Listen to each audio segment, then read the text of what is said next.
happy 15th anniversary to Cars 2. It's kind of crazy how much this perception has changed of this movie because when it came out initially in 2011, it was hated upon release because it not only broke Pixar's golden streak they had going into the 2010s. Of course, the year prior in 2010, we got Toy Story 3, which was pretty much universally acclaimed, whereas Cars 2 was like a big disaster, honestly. But it also kind of damaged the reputation of the Cars franchise, which, I mean, the first movie was kind of already not seen as a great Pixar movie back in the day, but at least, you know, people didn't outright hate on it, like, and then Cars 2 came along, and people were like, okay, this one makes no sense at all, you know? It deviated a lot from the first movie, going from like a hotshot rookie learning to slow down and appreciate life to just spies, guns, which, okay, on its own, is a pretty cool idea for a core spin-off. Not the second movie of a trilogy though. I don't know why they shifted the focus from McQueen to Mato. I guess they thought, I guess the director thought, hey, kids love Mato, so let's just make Mato the main character in this movie, which probably was not a good idea looking back. I don't know, it brought along a lot of bad things to the franchise, but it also brought a lot of good, expanded the world, of course, to just beyond the US. It introduced Italy, Tokyo, and London. So that was cool. But granted, a lot of the world there wasn't really thought out as much as Cars 1 and 3. Like, it was literally like regular human stuff just in the Cars world. Like, it wasn't like tailored to the Cars specifically. Like, no, it was just like human stuff just plopped in the Cars world. And the messages, that's a whole different story. I don't think I really want to get into here, but the stuff with the lemons, just, yeah, again, not a good Cars sequel. A good movie, like as a standalone movie, I love it. It's quite fun. But as a Cars sequel, I'll admit it's one of the worst. It's not even a good sequel. Like, Cars 3 is the proper Cars sequel, but anyways, that's a whole different tangent about that. But to celebrate its anniversary, I thought, hey, why not review the two cars that, or the face of Cars 2, Fake McMissile and Holley Shiftwell. They both got releases in 2026, well, this year. Unfortunately, I haven't been able to find them. I really wanted to review the new versions of Finn and Holley because these are the original 2011 versions here, and I thought, hey, why not do it? But I was busy. I was on vacation for a couple of weeks, so I wasn't really able to go hunt and all. So I was like, what, I'll just review these older versions. So that's what we're going to be doing. Let's get into it. So let's just show a quick picture of where Finn and Holley appeared in Cars 2. Because like I mentioned, they were the main spies of that movie.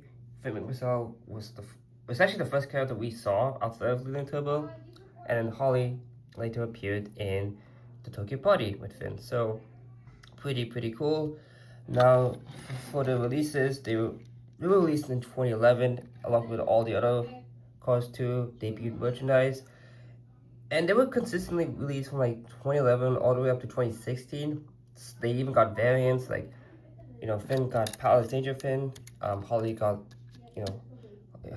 she got a variant with screen, with wings, with electroshock device, a taser basically. So they got a lot of variants in those couple of years. Of course, 3 came around though, they pretty much stopped appearing. And we actually went like a couple of 7 years actually without seeing, well, okay, that's a lie. Holley did come back in 2020, but she was in this wildly different color. It was like a hot pink, and Finn technically got released in Blue Desert, but it was not regular Finn. It was just, like I said, it was Palace Danger Finn, and this is a 2020 Finn. So we wouldn't see like regular Finn until like 2024. Yeah, 2024 was when Finn got reissued again, and then he came back for 2026.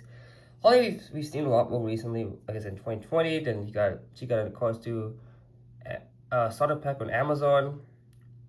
And they actually Thailand corrected her color in that time, and she also got a single release in 2023.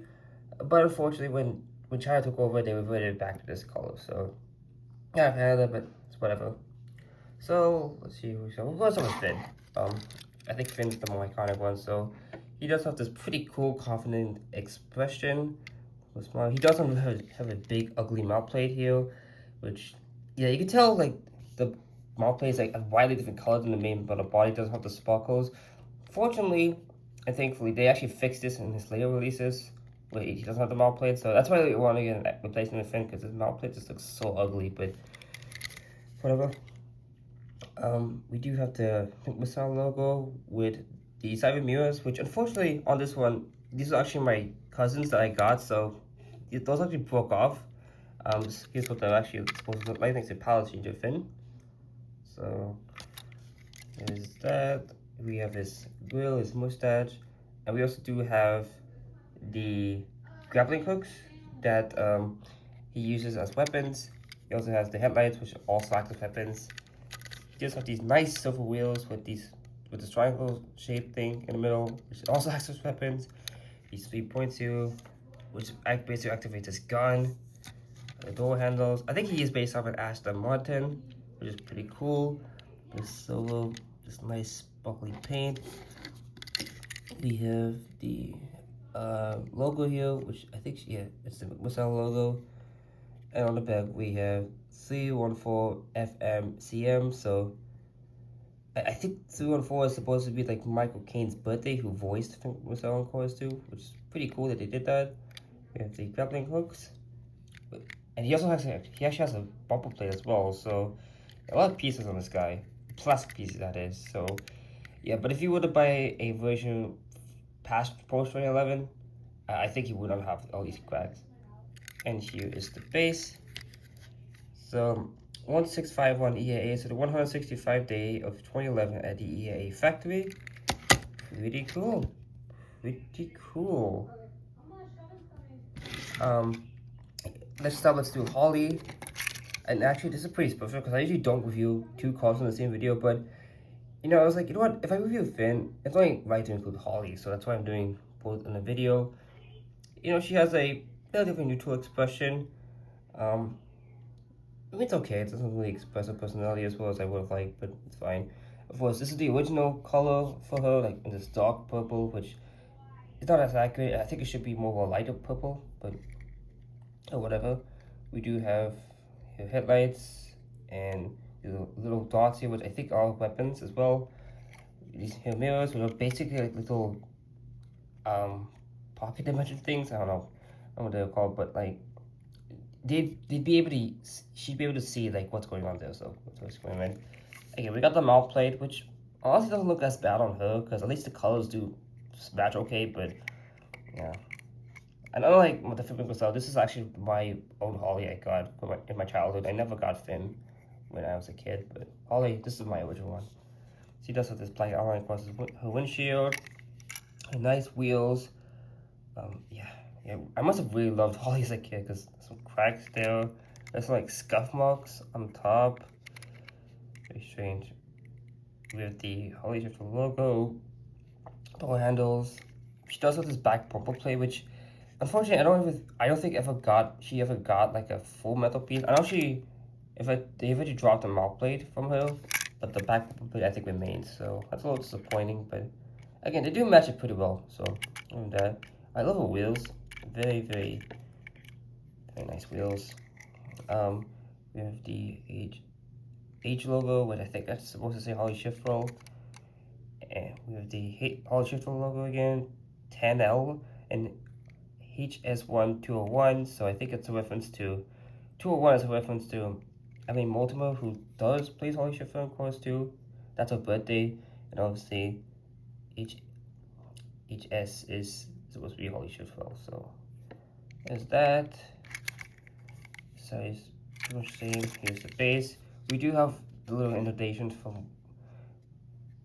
when she would use her buttons to press the screen, which is pretty cool. This is Pixel made in China. 2421 EA, so the 242nd day of 2011 at the EA factory. So yeah, that what does it for Holley Shiftwell here. So happy I finally got to review these characters and on the channel. It's a pretty cool thing. Here was Race Teammater, and I just accidentally knocked over my camera. It's great. So yeah, this is really the trio that defined Chorus 2. Fortunately, they're pretty cool characters. Like on their own, I think this would have made Chorus 2 would have made an amazing Mado's Tall Tales because it's really structured like one. But unfortunately, that's not the reality we lived in. So Yeah, hopefully we do see them again sometime. I mean, they are releasing the diecast line. They've been getting more love recently, so that's pretty good. But I do wish we saw them more like a spin-off material, like not in another Cars movie, maybe not, but in a spin-off show or like series for Disney Plus, that'd be pretty cool. But yeah, thank you all so much for watching. Remember to leave a like, comment, and subscribe for more upcoming content. See you all next time, and happy 50th anniversary to Cars 2. This is Joe Quick Tire, signing off.